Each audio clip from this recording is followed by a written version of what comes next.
కోల్పోయిన వాటి గురించి ఆలోచించొద్దు. ఎప్పుడైనా సరే రాబోయే వాటి గురించి ఆలోచించు. వాటిని ఎలా ఎదుర్కోవాలనేది ఆలోచించు. ఇప్పుడు కూడా వదిలేసి వెళ్ళిపోయిన వాళ్ళ గురించి ఆలోచించడం మానేసి వాళ్ళు ఇచ్చిన బాధని ఎలా ఎదుర్కోవాలనేది ఆలోచించు. బాధ ఎంతసేపు చిటికెలో వెళ్ళిపోతుంది. నేను ఒకటి నమ్ముతాను, అదేంటో తెలుసా? మనుషులు మనల్ని వదిలేసి వెళ్ళిపోతుండొచ్చు, మనుషులు మనకు బాధనిచ్చేసి వెళ్ళిపోతుండొచ్చు, కానీ నేను అనుకున్న లక్ష్యం నన్ను ఎప్పటికీ వదిలేదు. నీకెంత బాధేసినా, నువ్వు ఒంట రోడ్డు అయిపోయినా, నువ్వు పిచ్చోడిలో రోడ్డు మీద తిరుగుతున్నా, నీ గమ్యం మాత్రం నేను వదిలిపెట్టదు. ఒక్కసారి నువ్వు మళ్ళీ రంగంలోకి దిగితే మళ్ళీ నీ గమ్యం నీకు గుర్తొస్తుంది. నేను చేయాల్సింది ఇది అని నీకు తెలియజేస్తుంది.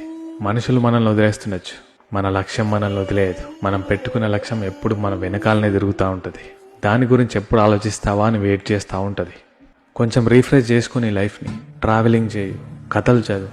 చాలామంది సక్సెస్ఫుల్ వ్యక్తులు ఉన్నారు, వాళ్ళ కథల్ని చదువు. వాళ్ళ ఇన్స్పైరింగ్ పాయింట్స్ ఏమున్నాయో తెలుసుకో. జీవితం అంటే ప్రేమ ఒక్కటే కాదు. ఈ పెయిన్ ఏదైతే ఉందో, ఈ బాధ ఏదైతే ఉందో, ఇది నువ్వు ఎదగడానికి మొదటి స్టెప్ అవుతుంది. నువ్వు వేసే ఆ అడుగు చాలా బలంగా ఉంటుంది. ఎవరన్నా కదపాలనుకున్నా అది కదపలేరు, అంత బలంగా ఉంటుంది. ఇదే నీకు అవకాశం, దీన్ని ఉపయోగించుకో. ఈ లైఫ్ నీది భయ్. ఎవరో నిన్ను మర్చిపోయారని చెప్పేసి, ఎవరో నిన్ను వదిలేసి వెళ్ళిపోయారని చెప్పేసి నువ్వు నీ విలువను పోగొట్టుకోకు. నిన్ను నువ్వు ప్రేమించుకో, నీకు నువ్వు విలువనిచ్చుకో. కొత్త జీవితాన్ని మొదలుపెట్టు.